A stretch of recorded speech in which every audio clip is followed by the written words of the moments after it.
안녕하세요. 상식이 돈이 되는 지식스쿨 크리스티입니다. 북한이 어제 수색을 하던 중 우리 군과 해양경찰청에게 자신들의 수역을 침범했다며 발끈하고 나섰습니다. 김정은 위원장이 대단히 미안하다며 사과한 지 이틀 만에 이처럼 문제를 걸고 넘어진 겁니다. 이날 북한의 조선중앙통신은 새로운 긴장을 유발시킬 수 있는 서해 해상 군사분계선 무단 침범 행위를 즉시 중단하라고 보도했는데요. 보도에서 언급된 서해 해상 군사분계선은 1999년 1차 연평해전 직후 북한이 일방적으로 설정한 분계선으로 NLL보다 훨씬 남쪽에 설정되어 있습니다. 이후 북한은 이 분계선을 근거로 2차 연평해전과 대청해전, 연평도 포격 사건을 일으키면서 서해상의 무력 도발을 이어왔습니다.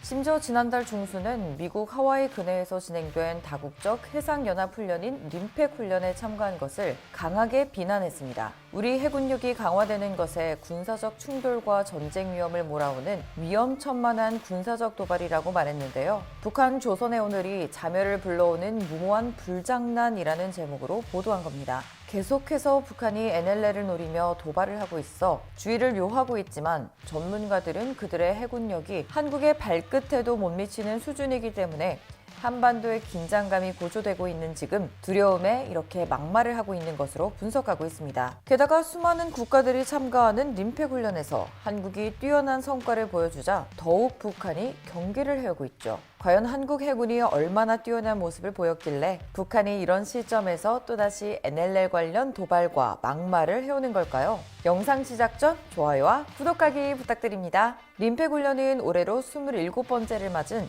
세계 최대의 국제 해군 훈련으로 미국과 영국 해군이 주간에 2년마다 열립니다. 우리 해군은 1990년에 처음 참가해 올해로 16번째입니다. 한국 해군의 잠수함 역사는 비교적 짧지만 역사상 유례를 찾을 수 없을 정도로 잠수함 강국으로 발돋움했습니다. 특히 한국의 잠수함 작전 운용 능력은 세계 최강 미국도 혀를 내두를 정도로 우수한 수준인데요. 그래서 한국 잠수함들은 Small but Best, Perfect Submarine 등 많은 칭호를 얻었죠. 그리고 우리 해군은 림팩의 민폐라는 별명이 지어질 정도로 림팩에서 독보적인 기량을 발휘해왔습니다. 가장 유명한 일화는 2004년 림팩에 참여한 장보고함입니다. 당시 훈련에 참가한 국가들은 장보고함을 보고 꼬마라고 부르며 무시했죠. 하지만 훈련이 시작한 뒤 장보고함을 무시한 모두를 머쓱하고 깜짝 놀라게 만들었습니다. 림팩에서 가상 적군의 항공모함과 이지스함을 포함해 30척의 함선을 모두 격침시켰기 때문인데요.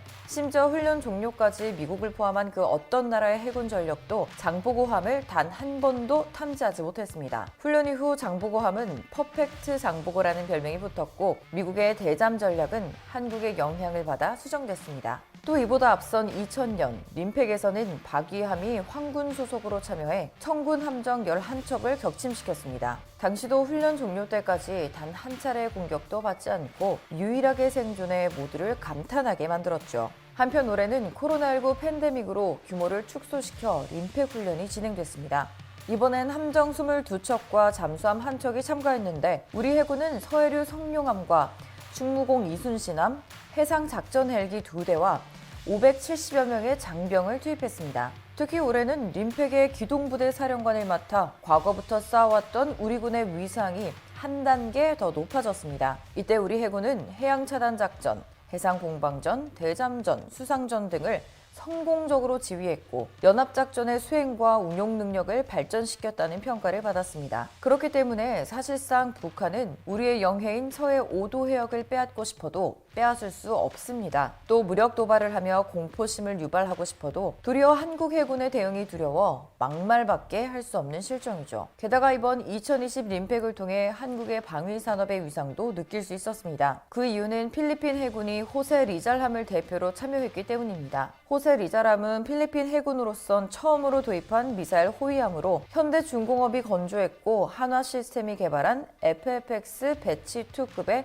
전투체계가 탑재됐습니다. 현재 필리핀은 해군의 현대화 사업을 추진하고 있는데 호세 리자람과 함께 안토니오 루나도 현대중공업에 주문했고 안토니오 루나는 내년 2월에 필리핀으로 인도될 예정입니다. 호위함 2척에 대한 사업비는 총 4천억 원으로 비교적 적은 규모이지만 앞으로 개량이 계획돼 있고 추가적인 프로젝트도 예상되고 있어 한국 방위산업계의 기대가 한껏 높아졌습니다. 게다가 앞서 말한 림팩에서의 성과 덕분에 한국 잠수함에 대한 수출 역시 더 활발해질 것으로 기대되는데요. 이미 국산 잠수함은 해외에서 긍정적인 평가를 받고 있습니다. 인도네시아는 2011년 장보고급을 개량한 1,400톤급 잠수함 3척을 도입한 데 이어 지난 4월에 추가로 3척을 더 발주했습니다. 그리고 한국은 잠수함에 대해 교육을 받던 나라에서 교육을 하는 국가로 변모해 이제는 10개국 대상으로 국제 잠수함 과정을 운영 중이죠. 또 잠수함과 잠수함 운영 교육까지 패키지로 해외에 수출하면서 잠수함 5대 수출국으로 입지를 다졌고 최근에는 9조 원 규모의 인도 잠수함 수주도 추진하고 있습니다. 큰손 중 큰손인 인도에서도 한국 잠수함에 관심을 보이고 있습니다. 현재 인도의 잠수함 전력은 잠수함 발사 탄도미사일을 탑재한 전략 원자력 잠수함 아리한트급을 자체 개발해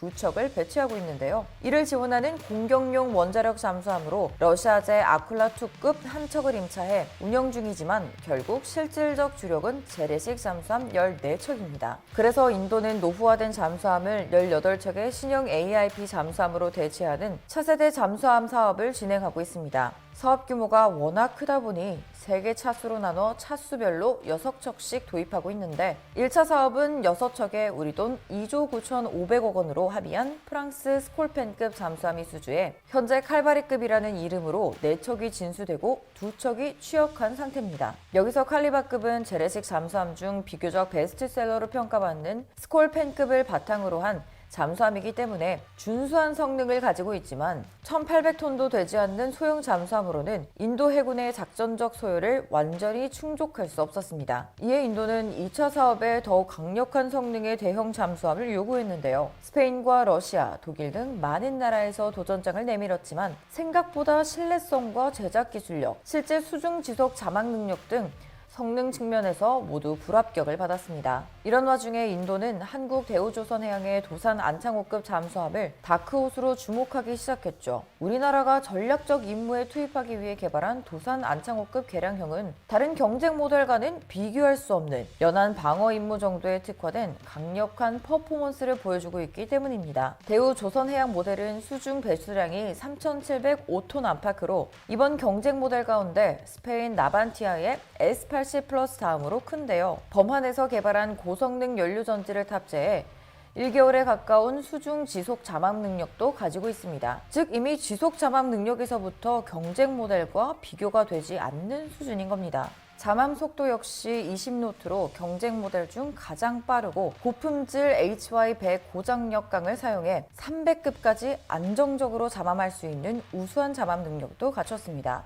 여기서 무장 능력은 더 말할 것도 없이 압도적인 수준이죠. 또 대우조선해양의 모델은 현존하는 어뢰 발사관 가운데 가장 첨단 기술인 에어터빈 펌프 ATP 방식의 어뢰 발사관 6기를 갖추고 있습니다. ATP 방식은 방사소음도 적지만 다른 방식보다 부피가 작아 공간 운영 효율이 높고 가장 빠른 연사 능력을 제공하죠. 이 어뢰 발사관에서는 현존 최강의 중어뢰 가운데 하나로 평가받는 사거리 50km급의 범상어 중어뢰와 하푼블록 2 버전이 탑재되어 있습니다. 그리고 이와 별개로 선체 상단에 수직 발사관이 설치돼 사거리 1500km급의 순항미사일 12발 또는 800km급 탄도미사일 6발을 수납할 수 있습니다. 특히나 도산 안창호급의 최대 매력은 바로 해외 동급 재래식 잠수함이 따라올 수 없는 순항미사일과 탄도미사일의 강력한 타격 능력이 있다는 겁니다. 게다가 잠수함 탑재용 리튬이온 전지 개발에 성공해 성능이 여기서 더 개량될 수 있다는 희소식까지 발표됐죠. 원래 디젤 전기 잠수함은 디젤 엔진을 가동해 발생하는 전기 에너지를 축전기에 모으고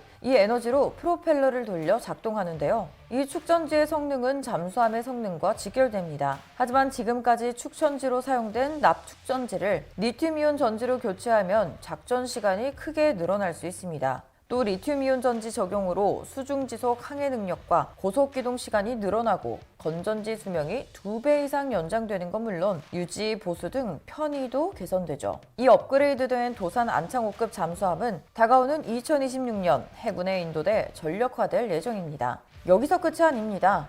한국은 조선 기술과 함께 첨단 기술, 특히 대용량 에너지의 저장 시스템인 리튬 배터리 분야에서 세계 최고 경쟁력을 가지고 있는데요. 이를 통해 빠르게 성능이 좋은 잠수함 건조를 할 수 있었고 동남아 국가들이 한국의 잠수함을 수입해가고 있습니다. 바다를 제패하는 사람이야말로 세계를 제패할 수 있다. 북한은 이번에도 우리의 영해인 서해 5도를 넘보며 지속적으로 도발과 막말을 하고 있습니다. 그리고 일본과 중국, 러시아 등 강대국들 사이에서도 우리 바다를 지켜야 하죠. 이에 한국은 꾸준히 힘을 키워왔고 그 결과가 세계 군사력 순위 6위로 랭크됐습니다. 그만큼 해군력 역시 계속해서 성장하고 있고 오늘도 우리 해군은 대양 함대로 나아가기 위한 구슬땀을 흘리며 해양 주권과 안보를 지키기 위해 싸워나가고 있습니다. 실제로 우리 군의 우수한 전력뿐만 아니라 방위 산업의 위상도 보여주며 한국의 입지를 굳혀나가고도 있죠. 그렇게 이제 북한이 더 이상 도발할 엄두도 못 내게 그 어떤 나라도 우리의 해양 주권을 감히 탐내지 못하도록 만들어야 합니다.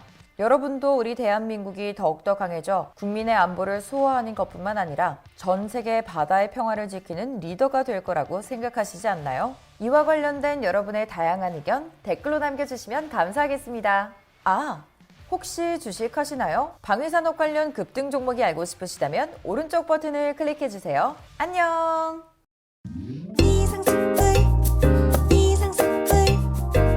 주식을 모르면 이상스쿨. 주식 모르니? 이상스쿨.